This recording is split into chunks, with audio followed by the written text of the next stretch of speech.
Bienvenue à Virage. Aujourd'hui à l'émission, nous allons vous parler dans un instant de la Lincoln Continental. On va vous parler aussi du Nissan Pro 4X. C'est quoi? Vous allez le voir un petit peu plus tard à l'émission.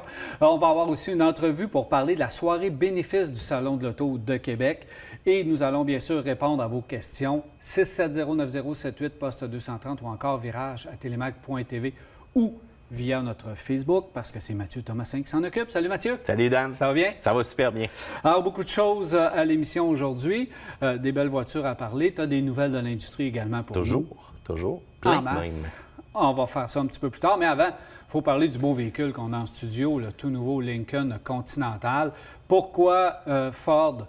Donc, on sait que Lincoln sont dans le giron de Ford, plutôt.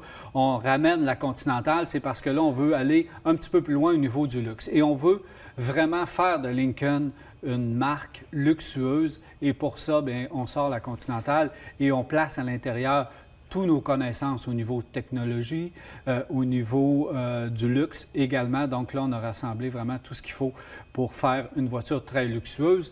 Par contre, lorsque tu veux faire une voiture hyper luxueuse, tu dois un peu te démarquer parce que la concurrence, là, Mercedes, Audi surtout, là, on sait que ça se passe là-dedans. On a des présences très fortes. Puis si j'ai un petit reproche à faire, c'est au niveau de la portion avant du véhicule, qu'on aurait pu être un petit peu plus punché de ce côté-là. Mais dans l'ensemble, on a une berline pleine grandeur qui fait tout un travail. C'est drôle, tantôt, dans ton énumération, tu parlais de technologie, tu parlais de luxe et ainsi de suite. Puis c'est le président de Lincoln aussi qui disait, mais écoute, nos clients, là, nos consommateurs, eux, qu'est-ce qu'ils veulent dans un véhicule comme celui-ci? Ils veulent la technologie, ils veulent de la puissance, ils veulent un design, mais avec une attention particulière portée aux détails. Et je trouve quand même qu'on réussit bien à se démarquer. Du côté performance, peut-être un peu moins que la compétition allemande, mais quand tu regardes vraiment le Lincoln présentement, c'est plus du tout ce que c'était dans le passé, là. Et leur nouveauté en 90, c'était une 4 vitesses automatique avec un lecteur CD, là. Aujourd'hui, là, oublie ça.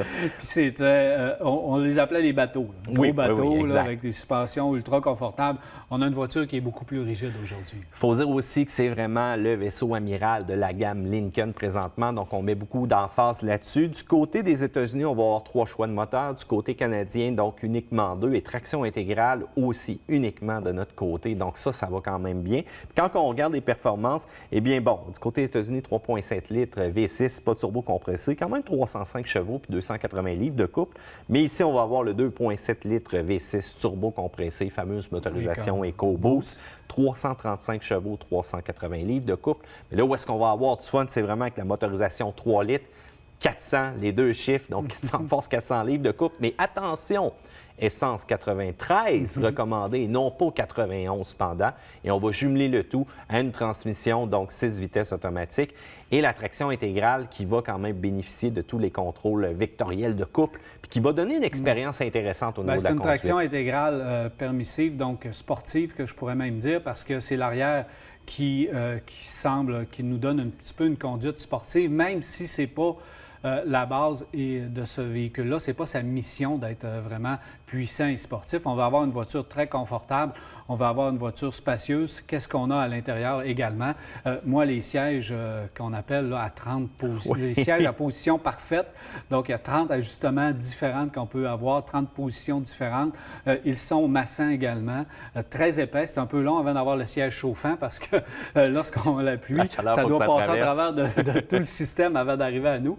Mais il reste que le confort, il est incroyable. On peut trouver sa position parfaite, justement, à l'intérieur du véhicule, après passer un petit peu de temps en jouant avec les commandes. La qualité des cuirs également qui sont utilisés. La présentation à l'intérieur, très simple, très facile à utiliser.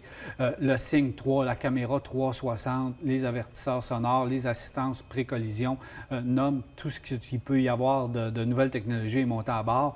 Et un système de son incroyable et aussi le reveal également. L'insonorisation, c'est pratiquement parfait à l'intérieur du véhicule.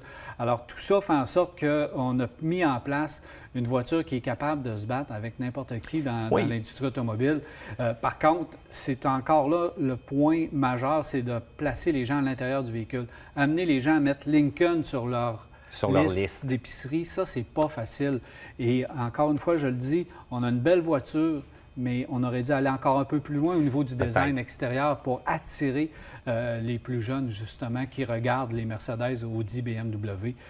Mais au niveau du prix, tu vas les donner. Oui. C'est là que Lincoln peut aller chercher vraiment les gens, probablement les gens de Buick, parce que c'est peut-être la marque avec laquelle on se Ouais. voit le plus. Écoute, Mathieu McConaughey va devoir travailler fort pour livrer encore le message. Tu parlais des rivaux tantôt, effectivement. Mercedes classe S, BMW série 7, extrêmement performante, mais il ne faut pas oublier que ça coûte le double présentement de ce véhicule-là, ou presque, dépendant des options qu'on va choisir. Même les Kia K900, Genesis G90 vont être un petit peu plus chers à équipement, donc égaux. Donc, c'est un véhicule qui a de l'air de 100 000 présentement, mais qui n'en coûte pas 100 000 et ça, c'est un gros avantage. Le prix de départ, 56 900 On va y aller avec le 3 litres turbo à 65 400 Et là, on rajoute les ensembles technologies à 3 000 caméra 360, stationnement assisté, système de précollision. Le toit panoramique qui est quand même assez intéressant côté look, côté design, 2 200 et les jantes de 20 pouces, 750 Donc ça, c'est le package qui est extrêmement accessible quand tu le compares aux rivales allemandes, mais ça va avoir besoin d'un petit peu plus de vitamines pour les passer. Et pour ce qui est de la visibilité arrière aussi, la façon que c'est fait, c'est pas la meilleure visibilité. Le rayon de braquage, j'ai remarqué qu'un rayon de braquage qui est très long quand vient le temps de se stationner. C'est gros comme véhicule. C'est une grosse voiture, mais le rayon de braquage aurait pu être un petit peu meilleur également. Et la consommation de carburant, je suis à peu près à 14 litres au 100. Bien, écoute, motorisation, turbo-compressé de 400 forces, je vois pas ce que tu peux faire de bien là, avec une consommation. Là. C'est pas mal la moyenne, tant qu'à moi. Là. Il faut être doux sur l'accélérateur. Es-tu doux? Bon, merci Mathieu. À plus, Dan. Ça va plus tard. Voilà, on s'arrête à virage. Au revoir.